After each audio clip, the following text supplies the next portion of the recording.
কি নাম তোমার? আমার নাম হচ্ছে শান্তা।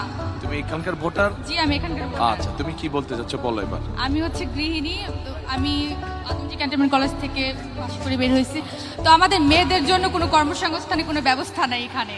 তো আমরা চাই মানে এই ভাষান থেকে ভাষানটেক এলাকায় আচ্ছা আচ্ছা, এই মহিলাদের জন্য কর্মসংস্থানের জি, ব্যবস্থা করা। মহিলাদের জন্য কর্মসংস্থানের ব্যবস্থা করার জন্য আর কি আপনার কাছে। কিন্তু এলাকার সমস্যা কি? অন্যরা যারা বলছে মোটামুটি সেটাই জি, সেটাই এলাকার সমস্যা হচ্ছে আমাদের মানে ক্যান্টনমেন্ট এলাকায় হচ্ছে আমরা সিভিল যারা আছি তারা মানে ভালোভাবে ঢুকতে পারি না, চলাচল করতে পারি না, মানে আমাদের স্বাধীনতা নাই। তো এটার জন্য যদি আপনি কোনো পদক্ষেপ গ্রহণ করতেন।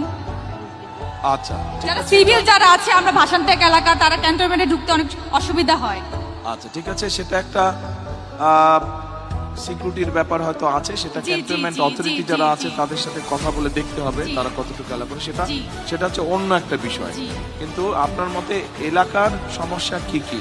এক হচ্ছে মহিলাদের জি, কর্মসংস্থান, মহিলাদের আর কর্মসংস্থান। আর হচ্ছে আমরা যেমন গৃহিণী, তো আমাদের তো তেমন ইনকাম নেই, আমাদের হাজবেন্ডের তো তেমন ইনকাম নেই। তো আমাদের জন্য যদি কোনো একটা ব্যবস্থা করা হতো, যে কার্ড, ফ্যামিলি কার্ড দিচ্ছেন, যেমন রেশন কার্ডের একটা ব্যবস্থা করা হলে অনেক আচ্ছা, উন্নত হতো। আপনি কোথায় লেখাপড়া করেছেন বললেন? আদমজি ক্যান্টনমেন্ট কলেজ থেকে। আদমজি ক্যান্টনমেন্ট। আচ্ছা, তো ফ্যামিলি কার্ড যখন বলছেন আপনি, জি। এ ভাই কথা বললে কিন্তু শোনা যাবে না, আমাদের আলোচনাটা শুনতে হবে ভাই আপনাদেরকে। আচ্ছা, ফ্যামিলি কার্ড আমরা এতদিন কোনো সুবিধা পাইনি। ফ্যামিলি কার্ড, রেশন কার্ড, অনেক কার্ডই হয়েছিল এতদিন, সব সুবিধা থেকে বঞ্চিত ছিলাম ফ্যামিলি আমরা। কার্ড আগে কেউ দেয়নি। রেশন কার্ড দিয়েছিল। রেশন কার্ড তো অন্য জি, জিনিস, দিয়েছিল।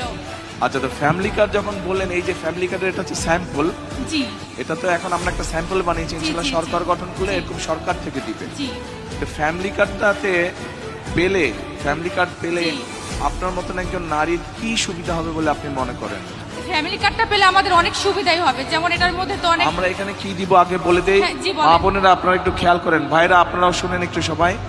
এই ফ্যামিলি কার্ডটা আমরা ইনশাআল্লাহ সরকার গঠন করলে, বাংলাদেশে প্রায় 4 কোটি পরিবার আছে, গড়ে 5 জনের 6 জন সদস্য ধরে 4 কোটি পরিবার সারা দেশে আছে। এই পরিবারগুলোকে বিশেষ করে ভাষান থেকে যেই পরিবারগুলো থাকেন সাধারণত, সেরকম যত পরিবার আছে বাংলাদেশে আমরা চেষ্টা করব সবাইকে দিতে। এখন এই কার্ডের মাধ্যমে আমরা একজন নারীকে, যার সংসার আছে, স্বামী আছে, সন্তান আছে, এরকম একজন নারীকে আমরা মাসে 2 থেকে 2.5 হাজার টাকা দিব, অথবা সম পরিমাণের প্রয়োজনীয় যে খাদ্য সামগ্রী আছে সেগুলো দিব। জি। ঠিক আছে? তো আপনাকে যদি ধরেন, আপনাকে যদি এরকম একটা সুবিধা আপনি পান, জি। তাহলে কি সুবিধাটা হবে আপনার? আপনি তো 2.5 হাজার টাকা আপনি মাসে পেলেন, জি, জি। অথবা 2.5 হাজার টাকা সম পরিমাণ মূল্যের আপনি জি। প্রয়োজনীয় খাদ্য যেটা এসেনশিয়াল ফুড আইটেম যেগুলো সেগুলো পেলেন, ফুড আইটেম আমরা। তাহলে আপনার কি সুবিধাটা হবে? আমার তো অনেক সুবিধা হবে, যেমন সংসারের কাজে আর কি, এটা মানে অনেক টাকা আর কি সেভ হবে আমাদের। মাসিক একটা টাকা মাত্র আমাদের তো 2.5 হাজার টাকা, কি সেভ? অনেক এই 2.5 টাকার মধ্যে আমরা চাল কিনতে পারবো, তেল কিনতে পারবো, ডাল কিনতে পারবো, অনেক কিছুই কিনতে পারবো। তাই আপনারা কি একমত? কি মা বোনেরা ওনার সাথে একমত আপনারা?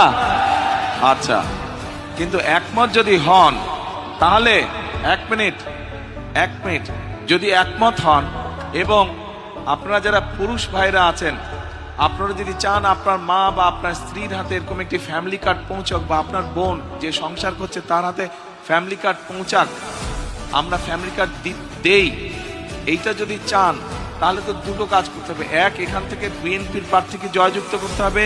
2, আপনাদের আত্মীয় স্বজন বন্ধু বান্ধবকে বলতে হবে সারা বাংলাদেশে ধানের শীষকে জয়যুক্ত করার জন্য। ইনশাআল্লাহ। তাহলেই তো একমাত্র ফ্যামিলি কার্ড দেওয়া সম্ভব হবে, তাই না? ঠিক আছে, আচ্ছা বসেন আপনি এবার।